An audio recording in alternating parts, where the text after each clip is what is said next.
Describe what was your reaction when you heard the guilty verdict? Oh, devastated. I was actually in the airport flying back to Atlanta, and I saw my niece Danshika text saying guilty. I hit the floor in the middle of the airport in front of my gate. I was that devastated. Everybody was rushing to me thinking I fainted. I just fell to my knees and crying like a 2-year-old. I couldn't believe it. It was just unbelievable. I was devastated and I was crushed emotionally. Then after that, I got angry and mad. I couldn't believe that they can that jury could find my nephew, the evidence that was presented to them, that they would say he was guilty. Mhm. Crushed is my word I would give you. I was crushed. Now, sorry. Did you hear any of the evidence? Did you attend any of this trial? Yes, yes, I did. Yes, and it's so unfair how the evidence was presented. And let me put it like this: they left out so much evidence that the city of Houston should be in uproar. I'm not saying no craziness, no violence, but they should be in uproar of the district attorney's office.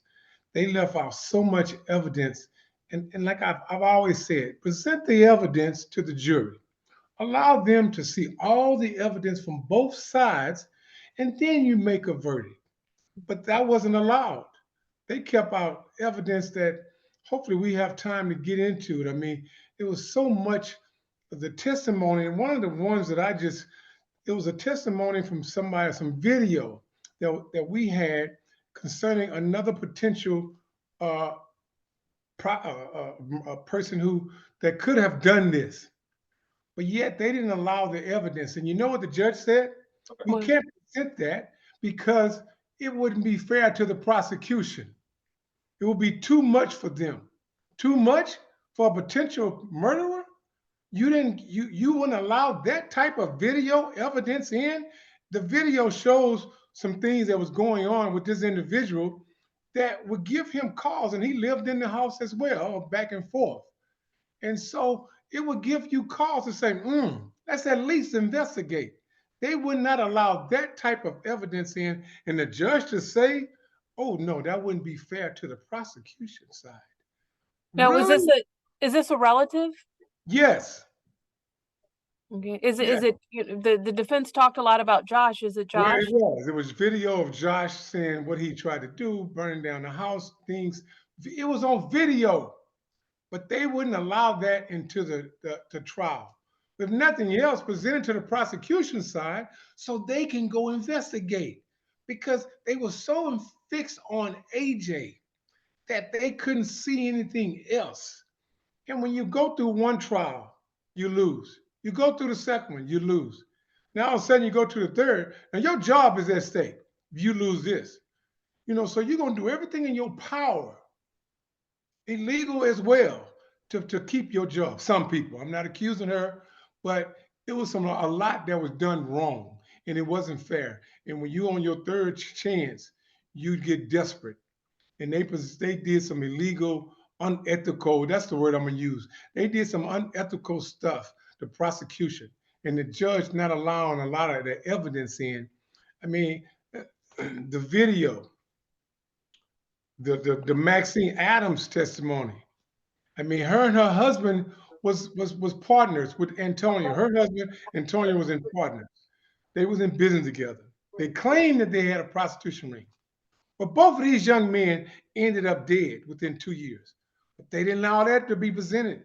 I mean, you got two people in business together that comes up dead within 2 years. But Now, how all you, did Mr. Adams die? it was a car accident. I heard a hit and run. The killer was never found. Okay, so Was he a pedestrian or was he in a vehicle? that I don't know. That I Okay. don't know. But you Mhm. got two individuals. I mean, the break-ins of the gym, you steal equipment, but it's only Antonio's computer. They broke in both of his gyms. They stole only his computer.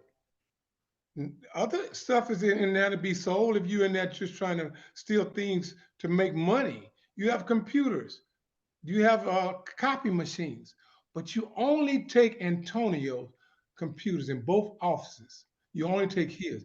They will not allow that to be shown, to be told, to be presented. So unfair, not right, guys. Houston, like I say all the time, enough is enough. This kid is going to prison for life. But I'm gonna fight this. We're gonna fight this as a family. Why do you believe AJ did not do it? Because I know the relationship of his father. I know the relationship of his father. I've seen them on video and tape and talking. We would talk, all three of us on the phone together. I know that because of the relationship he has with his father, the love he has for his father, the faith that he has in God. That tells me that. And you know what? Now let's go technical. Let's go for people that don't know AJ. I wish the jury could meet AJ. I know Eric Dickerson met AJ at lunch one day. And when we got out of that lunch, Eric Dickerson, Hall of Fame, said, man, that kid did not kill his father. But let's go to the technical side of this. No gun residue, no water in the sink, no gloves, no blood, even a speck of blood. They say this person just shot point blank, and now all this blood is splashing. But yet they find a speck of blood 7 years later, a speck of blood behind a sticker. Come on, people, really? So you ask the question, why do I feel that way? Okay, because they haven't proven to me as an uncle that my nephew did it. No gun residue.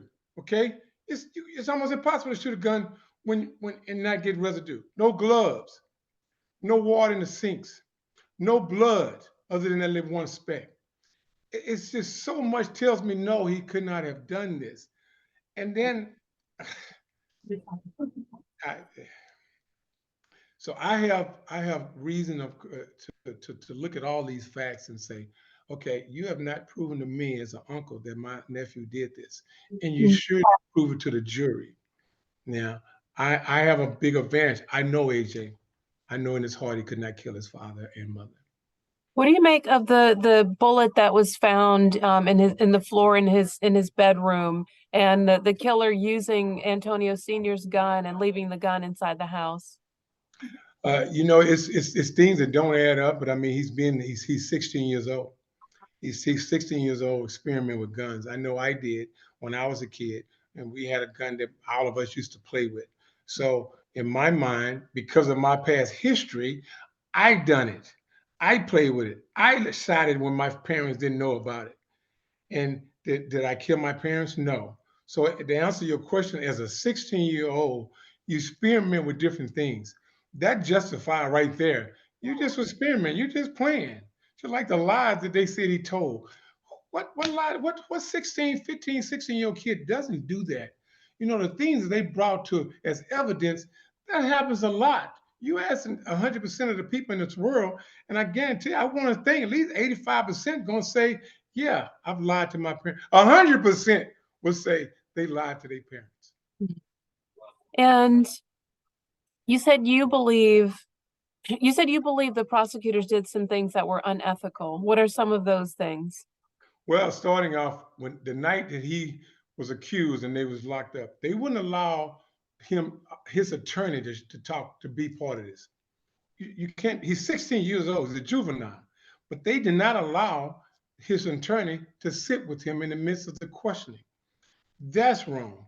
They had surveillance tape and cameras. That didn't even come up. They didn't even show that. They didn't investigate that. The speck of blood that they found 7 years later. I mean, you have to wonder. Come on, guys, really? This is your third chance to prove that this kid is guilty. Your political stake is at risk. So now you coming up with some things 7 years later. You're not gonna look for blood the night of, the day of, the week of, the first trial, the second trial. You wait 7 years later to come up with that. Excuse me, Fox. I mean, come on, guys. Really? I mean, it's more too, but I don't think your show will allow our interview. Well, and is there any other major evidence that you say was left out of the trial that the jury did not get a chance to hear? Uh, yes, the video would have been something good. Uh, Even the testimony of my niece, um, Even the maid, they didn't even allow that in. She had a What would very the maid have brought? What type of testimony would the maid have given? I don't have all the facts on that because of course, I'm hearing certain things because I'm not there.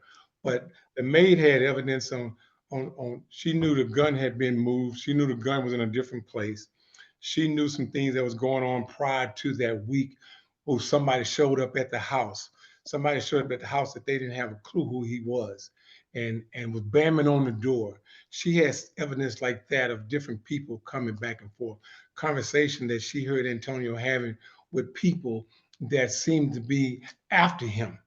And so, but they wouldn't allow none of that to be said. I mean, at least, hear all the facts, hear all the evidence on both sides, and they at least they lost 22 pieces of evidence that couldn't even be shown because they lost it. Things like that just make you say, come on, guys, really? Even a testimony, you got two guys that show up that comes up dead within 2 years, two business partners. I mean, come on. I mean, shouldn't you at least investigate? Shouldn't you at least be curious? But they had their mind set that AJ did it from the night they walked into that house. How's AJ doing? Have you been able to speak with him yet since the No, I haven't had verdict? a chance to speak to him. I've been texting him. Of course, I know he doesn't have his phone, but just I just want him to know his uncle loves him. His people out here. I mean, I'm getting a ton of response from social media, people telling me different things, different ways. They got this legal system to get people off of me. I'm just hearing from so many people. I want him to know. So no, I have not spoken to him. How is he holding up? He's hurting. He's hurting. We are afraid now that I think they gave him 40 years. I mean, think about it. Um, you give me 40 years saying that I did something that I know I didn't do. How do you how do you handle that? I know I've hurt. Sorry. Mm. I know how hurt I am, and so I know how emotional I am. And my 21-year-old nephew is sitting in some jail cell, knowing that he didn't do it. I don't know how he's holding up, but I can only imagine. And it's hurt me to know that my 21-year-old is sitting up there afraid and scared and and terrified. I don't What has know this how. done to your family? Everybody is crushed. Everybody is, emotional. But I told him last night. I told him last night, hey, let's regroup. Let's get ourselves together. And then that football mindset comes in. We got to go to the next play now. The next play is appeal. And so we're going to definitely find someone to do this and get the appeal going. We have 30 days, 29 days, I guess, counting today. And so to set appeal. So now we have to find the finances and I'm gonna do my best. I'm gonna call all my NFL teammates and players to try to make donations to get this done. So right now everybody's hurting. Everybody's in So, pain. Randy, will you say when my phone started ringing, you said you were going to call all of your NFL teammates. I apologize. Will you say what your plans are from here regarding the fundraising? Because the phone call interrupted what you were saying. I'm sorry. Oh, okay. So no, I just said you asked what is the family. I just said we're gonna definitely regroup. We going to the next play. I got that football mindset. And the next play is okay. Now what do we do now? As a family, we all been crying all night. I know none of us probably have slept much. And we talked this morning. I sent a text out saying, "Okay, guys, let's regroup and get our game plan together. Our game plan is to set to do the appeal. We probably have 29 days. I know it's 30 days from the day to do an appeal. And so when I say about so now of course that's going to take finance. This whole thing has been financially a burden on my family in Houston, the K's and the Keys, the Ramonas. It's been a burden on them financially to get these attorneys for 3 years, 7 years. So now we got to find. I have to help find money to do this appeal. And that's what I said. I'm gonna call all my NFL buddies and teammates, current players that I know, and hopefully they've been following this case. Most of them have, and see where this young man is innocent, and help me fight this cause. It helped me fight for this appeal to get my nephew out of prison. And Antonio Senior was your nephew, and then Antonio was your great nephew, right? Exactly. Yeah, that's my And brother's son, Antonio. yeah. And See, Antonio Senior followed in your footsteps. And were you hoping Antonio Jr. would follow you oh into the NFL yes, also? yes, yes. And he used to send me tapes of Antonio, and I would send it of AJ, and I would send Eric Dickerson, and he would look at him, and we'd be all sitting there and just watching AJ. And yes, even last year, not last year, but right before this, we all was on the phone talking about football and his path and transfer and different schools. So he was excited. His father was helping him. Why you gonna take that away from you? I mean, just split stuff like that. He was helping AJ get into football. I mean, AJ was excited. Even now, when we was with Eric Dickerson, we was all talking at lunch. He said, Uncle, when I get out this whole stuff, this mess, I want to go back and play football. His mind is still on football. At 21 years old, his mind was still trying to get into the NFL, XFL, USFL. Yes, this kid still has a ambition to play football and following in his father's footsteps as well as mine, because his father played in the NFL as well. What an absolute tragedy for your family. Yes, yeah, it really is. It's hard. It's hard. It's hard. It really is hard. And we just have to regroup. And it's just hard. You see stuff like this on TV when people get wrongly accused and they go to prison. I mean, you see it in real life too. I mean, all the people that just saw some on TV where somebody was in jail 17 years. And now they say, oh, he didn't do it. The girl testified and say he didn't do it. You think about stuff like this, and now the real world, my nephew, my blood, my last name is being wrongly accused and sent and could spend the rest of his life in prison. But the devil is a lie. God will find a way. I'm convinced of that. Faith over fear. I'm gonna have faith that my nephew will be home soon. Do you feel like at some point AJ will be exonerated? I really do. I really do. You know why? Because I just know he's innocent. You have to believe in your heart and your mind. And I'm gonna go there with the public for what the evidence showed and what it didn't show, what they wouldn't allow to show. That yes, he will be. This will be a dismissal, acquittal, or whatever word I'm after. He will be home, and he will not spend 40 years in prison. I'm And one convinced. last question, Harvey. What do you make of the alarm evidence that the alarm was still set and the alarm records show that no doors were ever opened, no windows were opened? And see, even I don't know you. I was in the trial. I was in the courtroom, and they talked about the alarm system. Kara, which is the daughter, she talked about how the alarm system have malfunctioned many a times. She said that. She stated that it has malfunctioned, and even the experts say it's a possibility. And so, to answer your question, it has malfunctioned. It has fouled up several times within that house where they said it. You can go in and out the house, and it shows nothing. It has done that so many times. And so that gives you some shadow of a doubt of saying, okay, well, it has happened before. Why? It couldn't happen that night? Yes, it could have. Does it bring concerns? Yes, it brings some concerns to look at. But hear what the experts say. They can malfunction. The daughter said it has malfunctioned. Somebody raised the window one time and was trying to break in the house, and and and it didn't go off. And they have sensors on that window. See, all of that, some of that wasn't even allowed in the courtroom. It's When did that speculation. happen? It was several years ago in the Mm. house. See, but they wouldn't allow that because they said speculation. How is speculation? We're giving you facts.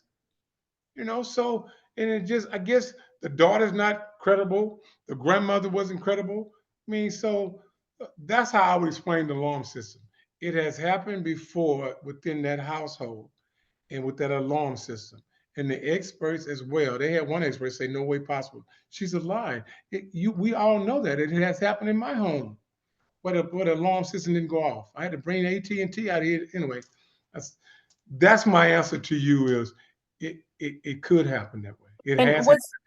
was there a police report made when somebody attempted to break into their home that time and you said they That I raised don't the know. That I oh, don't know. I don't think so because they didn't get in. okay. They didn't get in. Okay. So yeah, All they right, didn't get in. Harvey, is there anything else you want to say? I just want Houston to realize and see that the law states that you have to prove that my nephew did that. And you have to have all the evidence. And you have to have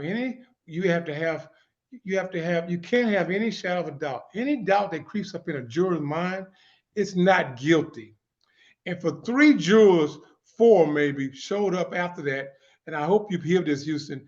They was in there crying. Four people on that jury was crying when they said guilty. Why would you cry when you was the reason and you the one said he was guilty?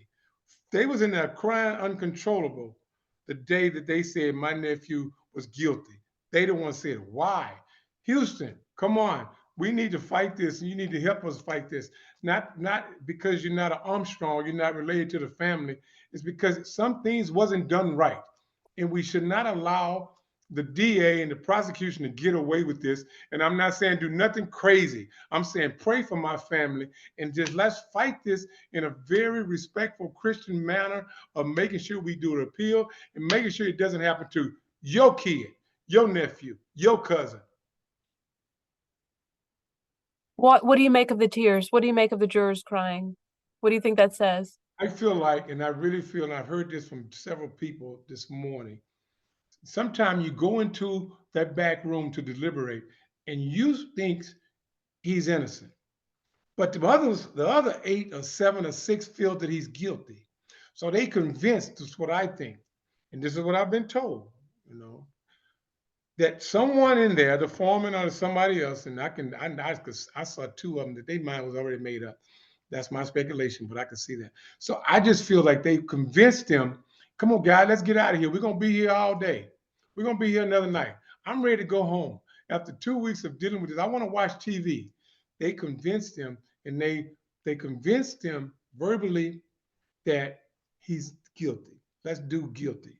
And they know when they were sitting in that courtroom that they didn't truly feel that that young man, A.J. Armstrong Jr., was guilty, and took them to tears because they know that that the mistake they made on going with the rest of the crew. Do you think the jurors crying meant that they reluctantly voted guilty? Yes, I do. Yes, thank you. You put that. That's why you're on TV and I'm not. But yes, that's perfect. Thank you, Harvey. Is there anything else you want to say? Did we cover everything that you wanted to cover? Yes, we did. We did. We did. I just want the Houston to continue to pray for my family and pray for AJ. Mainly AJ. He's the one who we suffering here, but I can go to the store if I want to. I can go upstairs. He can't. And so I just want Houston to know that it's an innocent kid in there in prison. And let's not allow this. Enough is enough, Houston. But thank you guys for your prayers. That's what I want to tell Houston. Thank you, because I've been getting a ton of calls and text messages. Thank you for the prayers. And don't stop. Continue, please. To God be the glory.